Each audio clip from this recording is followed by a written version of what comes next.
Hello, good evening aking mga kamamshi.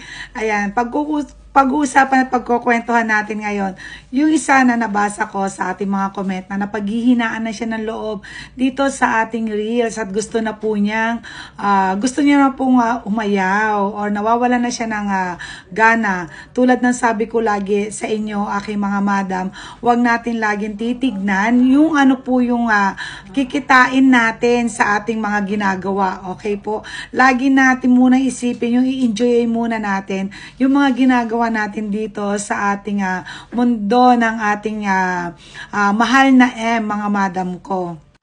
Ang nakakalungkot lang, di po ba? Kasi siya na inaasahan ng karamihan.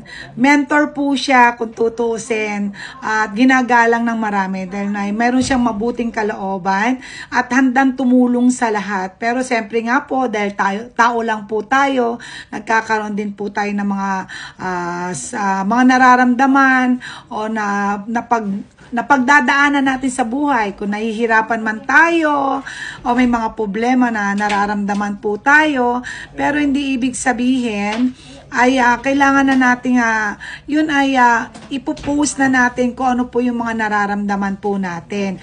Ang dapat pong gawin natin kapag ganun po, umupo muna tayo sa isang tabi, then mag-isip, then mag-pray tayo, pag-isipan muna natin, bawat natin bago i-click kung tama po ba yung ipoposting natin. Lalo na kung nandito tayo sa social media na tayo ay isang content creator na tayo po inaasahan ng karamihan na para tayo makapagbigay ng sigla, ng saya, na maging magandang halimbawa po. Alam niyo po, lahat po tayo maraming pinagdadaanan sa buhay.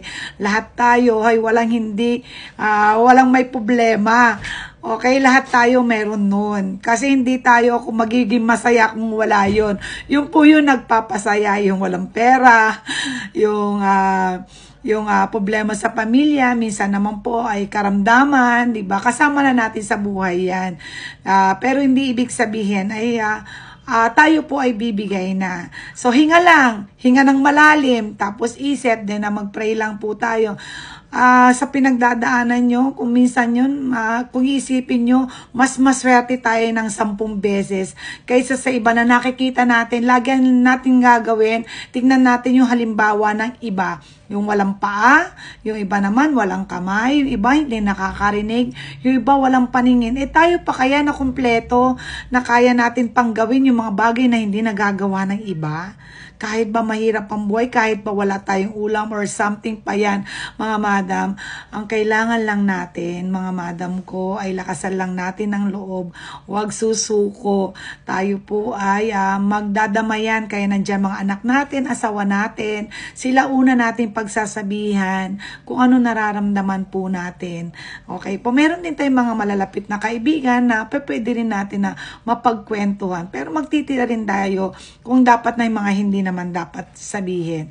Pray lang po, malalampasan natin yan. Sana ay narinig ng isa nating kaibigan, mentor, yung ating konting kwentuhan tinalakay ngayon para siya ay palakasin, hindi para siya ay ibas or something. Dahil mahal natin yung mga yan. Okay, kaya tayo nandito para maging halimbawa na wag tayo, okay lang, normal lang na magkakamali tayo, pero wag na lang po natin sana ulit-ulitin po yung mga bagay na gagawin natin pag nakita natin mali. Tuloy lang po, laban lang, sipag at tiyaga lang. Lakas lang ng loob po yan ang buhay natin. Kasi kung tutusin, ay nako, mga madam ko, yung problema, nandyan lang yan. Okay, maraming salamat po sa pakikinig at sana ay kapulutan ng konting lakas sa mga lahat na nangihina. Okay, thank you so much. Muhammad Chupyo and God bless everyone. Bye! Heart, heart, heart.